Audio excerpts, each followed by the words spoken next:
Dans cette séance vidéo, on va traiter des exercices sur le calcul des limites d'une fonction réelle.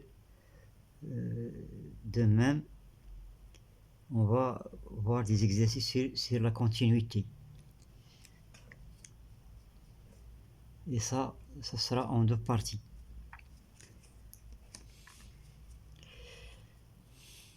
Voilà.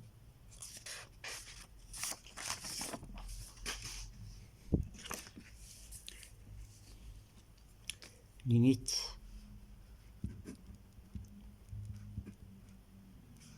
et continuité d'une fonction,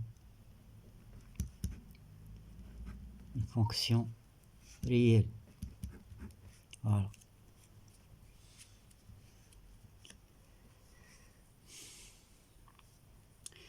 On donne ça sous forme d'exercice.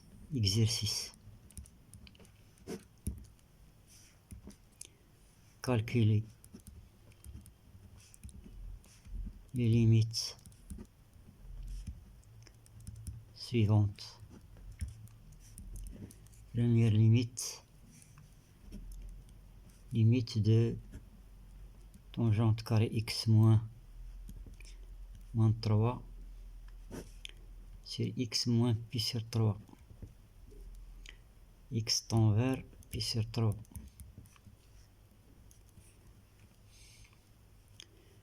Deuxième limite de x, facteur de 1 moins cosinus de pi sur x.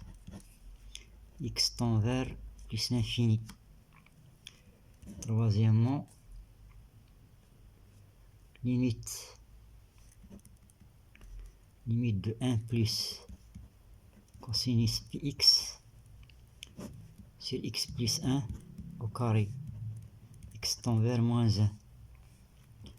Quatrièmement, limite de racine cubique de 1 plus x moins 1 sur x. X tend vers 0. Cinquièmement, limite de x au carré moins x moins sinus pi x sur 4 moins 1 sur cosinus pi x moins 1. X tend vers 2. Voilà l'exercice.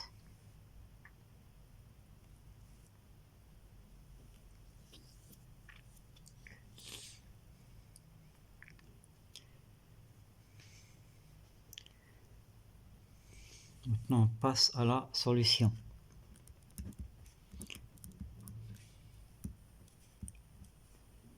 Pour la première limite,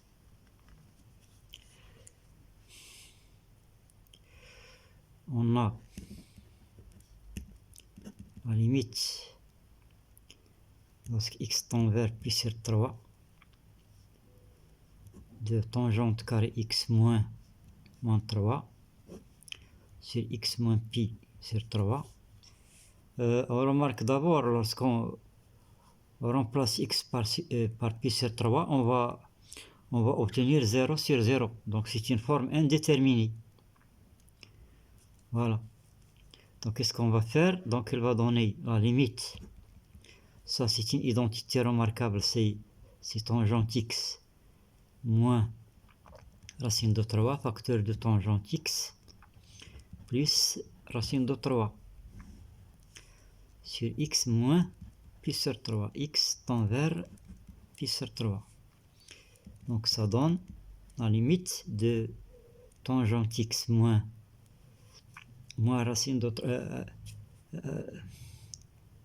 3, c'est la tangente de pi sur 3. Donc on remplace racine de 3 par tangente pi sur 3 sur x moins pi sur 3 qui multiplie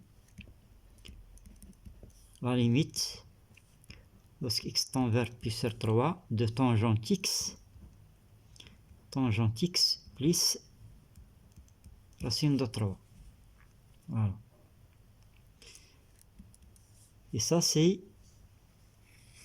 le nombre dérivé, ou bien c'est la dérivée de la tangente au point pi sur 3.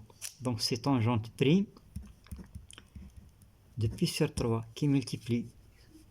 La limite ici, il va donner tangente pi sur 3, c'est racine de 3 plus racine de 3, c'est-à-dire 2 racines de 3.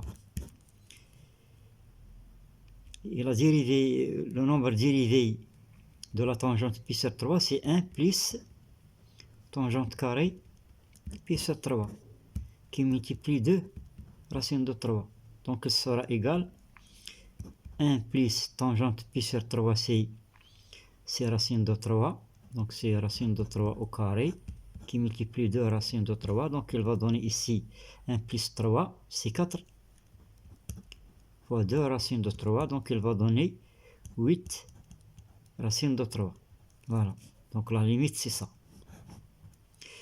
On passe à la deuxième question.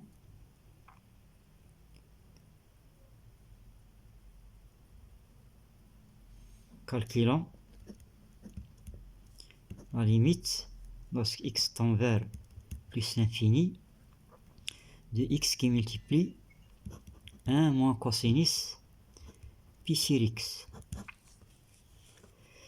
Regardez bien, lorsque x tend vers plus l'infini, x tend vers plus l'infini, et ce terme-là, il va tendre cos 0, c'est 1 moins 1, c'est 0. Donc c'est une forme indéterminée. 0 fois l'infini. Donc qu'est-ce qu'on va faire ici? On fait le changement de variable. On fait le changement. On va poser pi sur x égale t. Ceci implique que tx égale pi. Donc x, il sera égal pi sur t. Voilà. Et x qui multiplie 1 moins cosinus pi sur x, il sera égal, x c'est pi sur t, facteur de 1 moins cos t. On a x tend vers plus l'infini. Ceci est équivalent à dire que t va tendre vers 0. Donc il y a équivalence ici.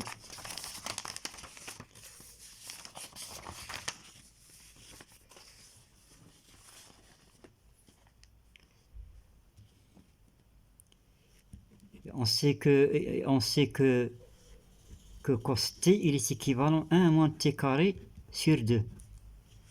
Donc 1 moins cos t il est équivalent t carré sur 2. Voilà, donc on va obtenir pi sur t, facteur de 1 moins cos t. Donc cos t il sera équivalent à pi sur t qui multiplie t carré sur 2. Et ça, il va donner pi t sur 2. Et la limite de pi t sur 2 lorsque t tend vers 0, c'est 0. Donc on va déduire de là que la limite de x 1 moins cosinus de pi sur x, lorsque x tend vers plus l'infini, la limite c'est 0. Voilà.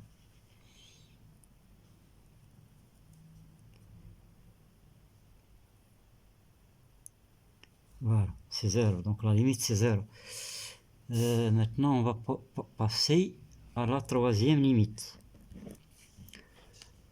On va poser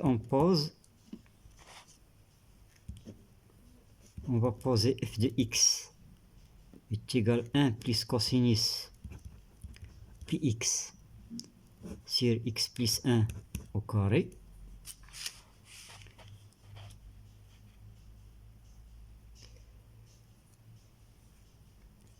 Donc on veut déterminer la limite de f en moins 1. Donc lorsqu'on remplace ici, on va obtenir un 0 au numérateur et un 0 au dénominateur. Donc c'est une forme indéterminée. Donc qu'est-ce qu'on va faire? On fait le changement de variable. On pose x plus 1.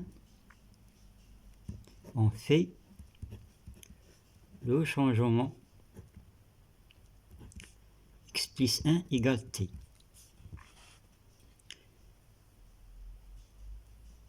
Donc on a x plus 1, x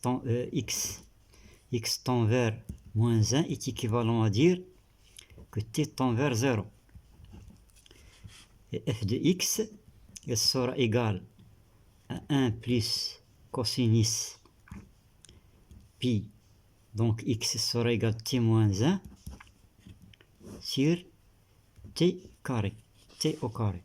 Donc on va obtenir 1 plus cosinus pi t moins pi sur t carré. Donc elle va donner 1 plus cosinus pi t moins pi, c'est aussi cosinus pi moins pi t, c'est-à-dire 1 moins cosinus pi t sur t carré. On a cos pi t, il est équivalent à 1 moins 1 demi de pi t au carré, qui est égal à 1 moins 1 demi pi au carré t au carré. Donc 1 moins cosinus pi t, il est équivalent au voisinage de 0, il est équivalent à pi au carré t au carré sur 2. Voilà. Donc on va déduire de là que 1 moins cosinus pi t sur t carré, il est équivalent à pi au carré t carré sur 2 sur t carré, qui est égal à pi au carré sur 2. Et c'est ça la limite. C'est ça la limite. Donc la limite de 1 plus cosinus pi x sur x plus 1 au carré lorsque x tend vers moins 1, elle est égale pi au carré sur 2.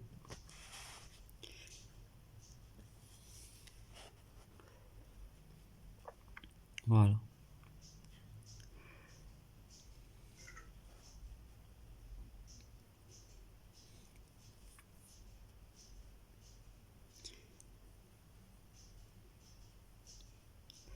Autre méthode, on va utiliser l'hôpital maintenant. L'hôpital, le théorème de l'hôpital, il est nécessaire dans certains cas. On a la limite lorsque x tend vers moins 1, 1 plus cosinus pi x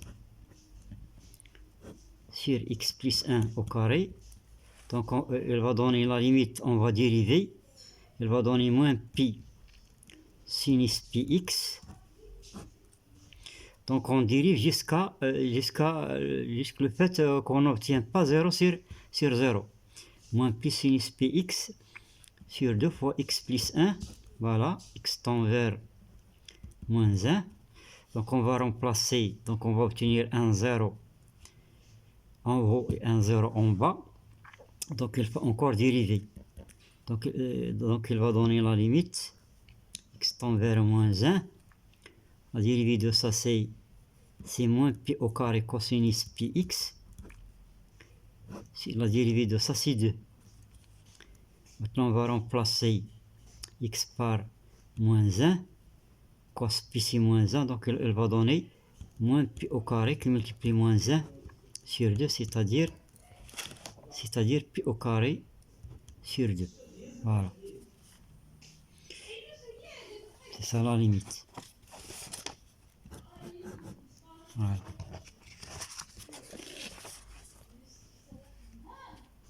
On va passer maintenant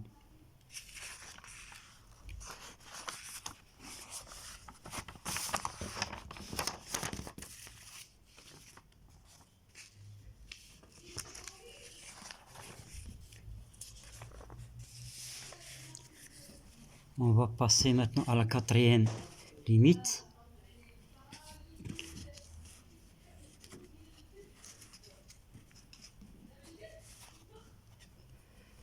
Quatrième limite, calcul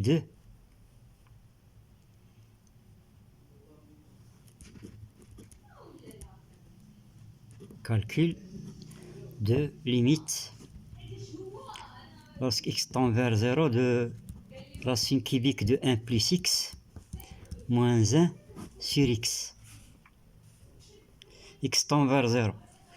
Lorsqu'on remplace directement, on va obtenir 0 sur 0. Donc c'est une forme indéterminée. Donc il faut isoler l'indétermination. Comment on va isoler l'indétermination? On a a au cube moins b au cube est égal à 1 moins b.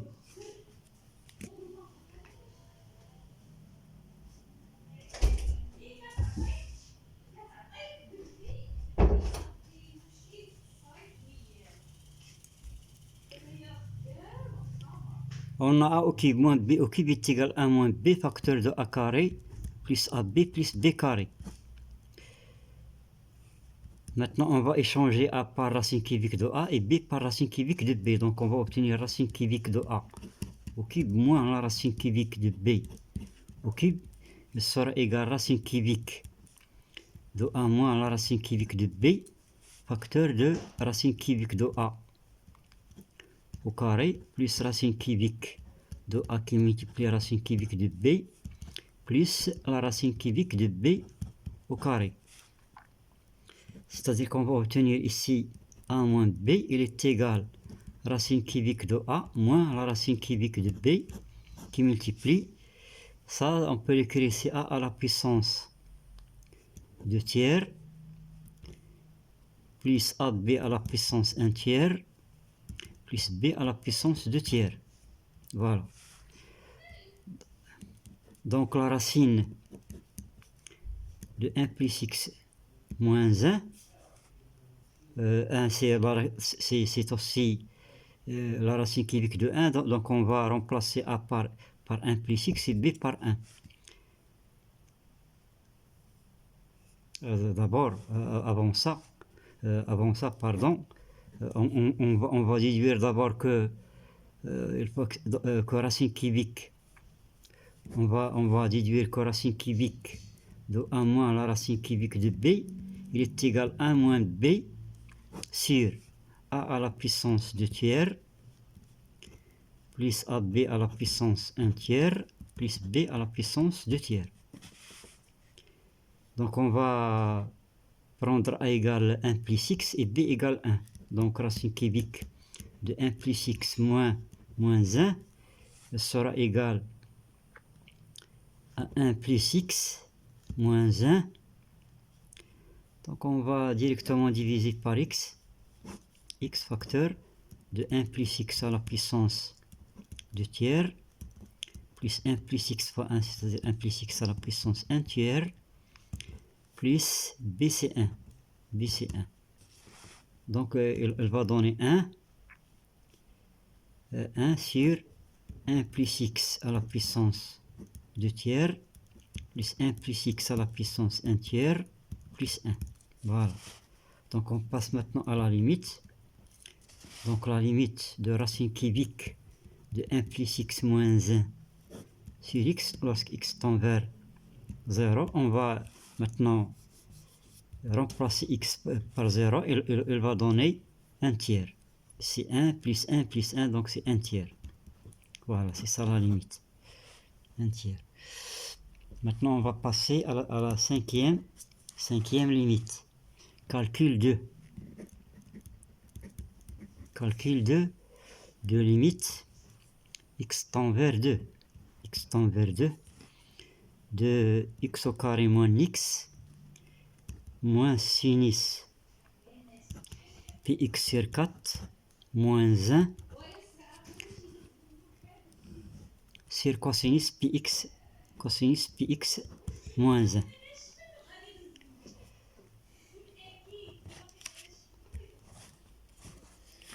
Ici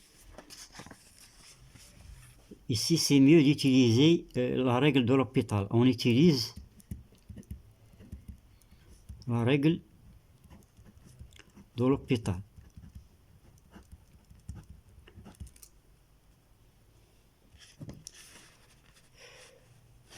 Donc on va prendre u de x est égal x au carré moins x moins sinus πx sur 4 moins 1. V de x est égal cosinus πx moins 1. Voilà. Moins sinus πx sur 4 moins 1. Cosinus πx moins 1.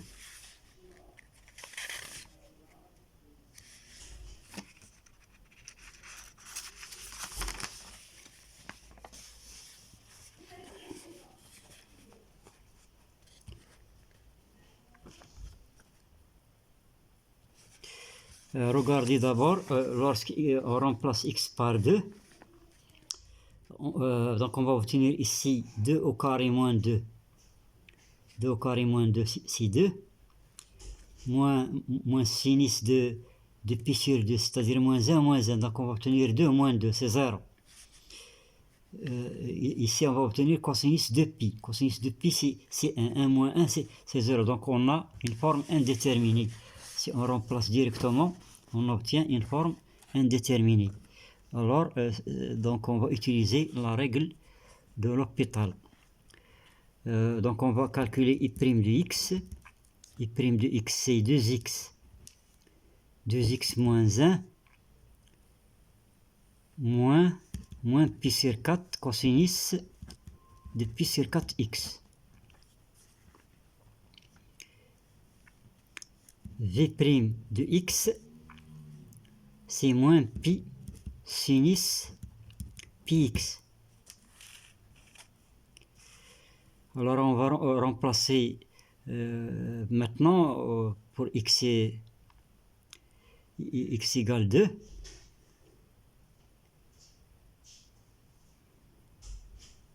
Pardon, 2x moins 1. Voilà. 2x moins 1.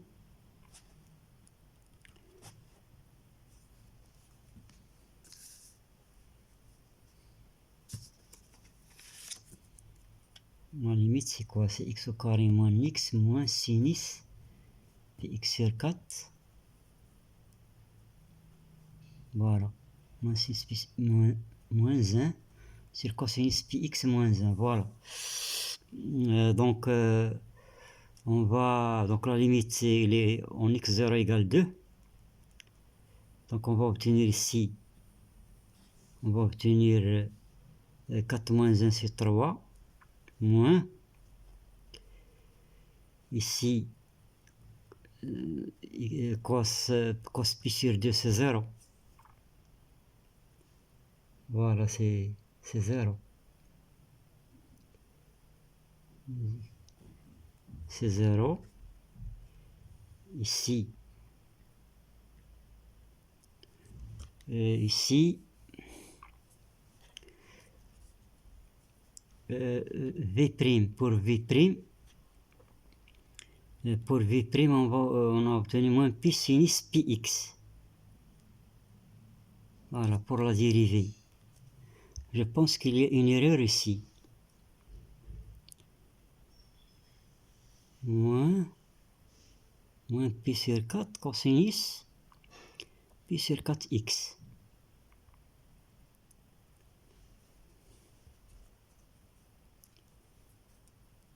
Voilà. Pi sur 2, il va donner 0. Ici, il va donner 3. 3 moins 1.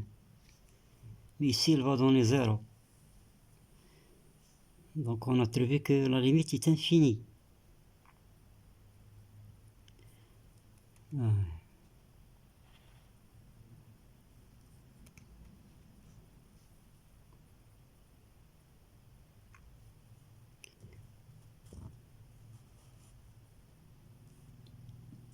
Voilà.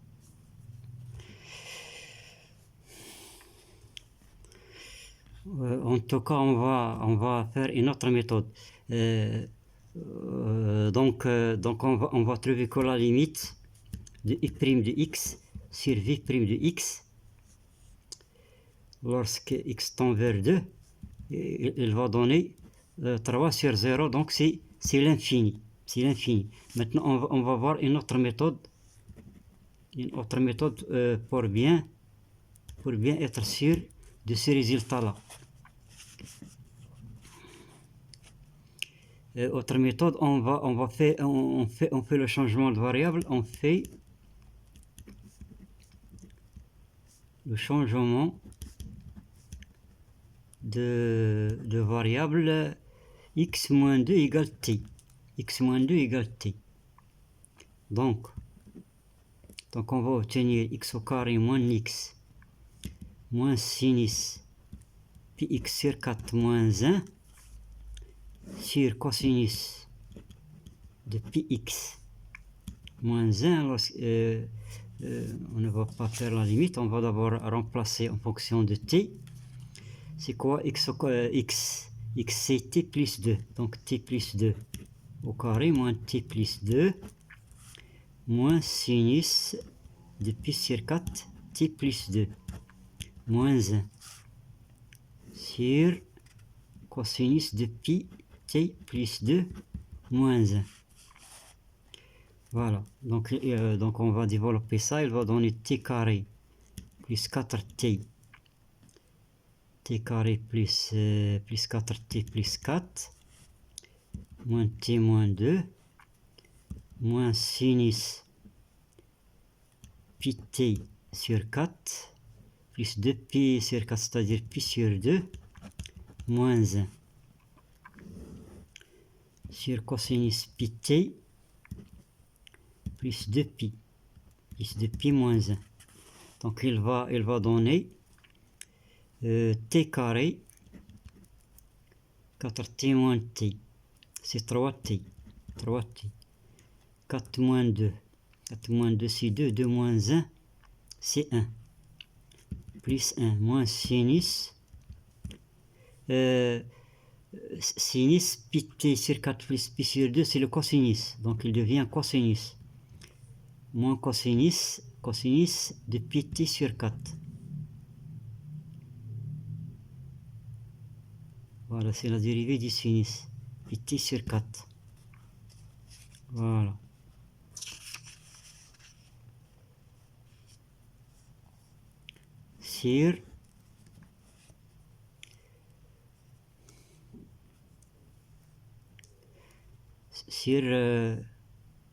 Depuis c'est une période, donc c'est cos pi t moins 1. Voilà.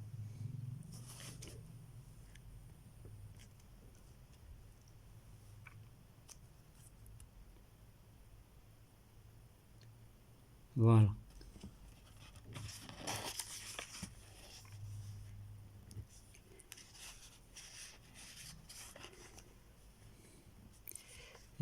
On a 1 moins cos 1, on a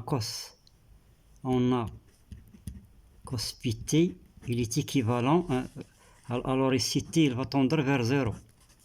On a cos pi t, il est équivalent 1 moins 1 demi pi carré t carré. Donc 1 moins cosinus pi t, il est équivalent 1 demi pi carré t carré. De même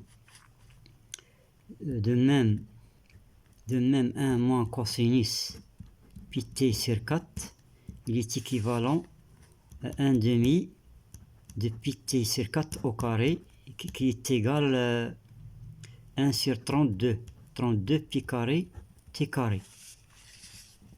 Voilà.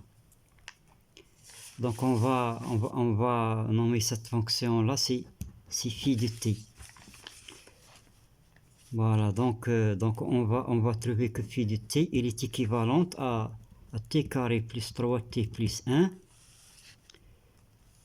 1 moins cosinus pi t sur 4, on a dit, c'est 1 sur 32.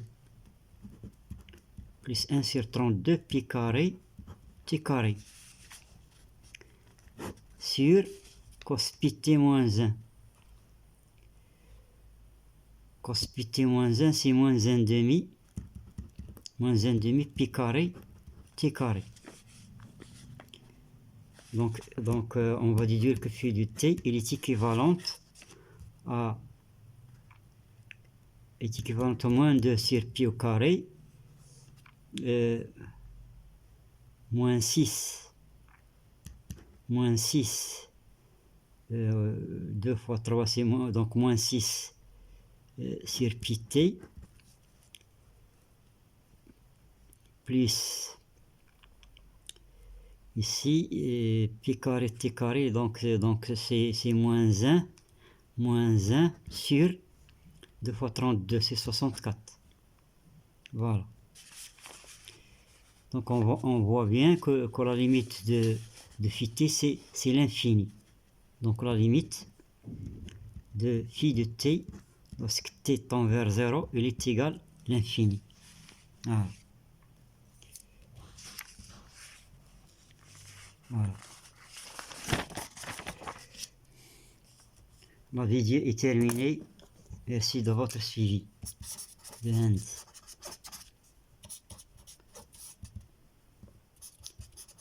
Abdullah.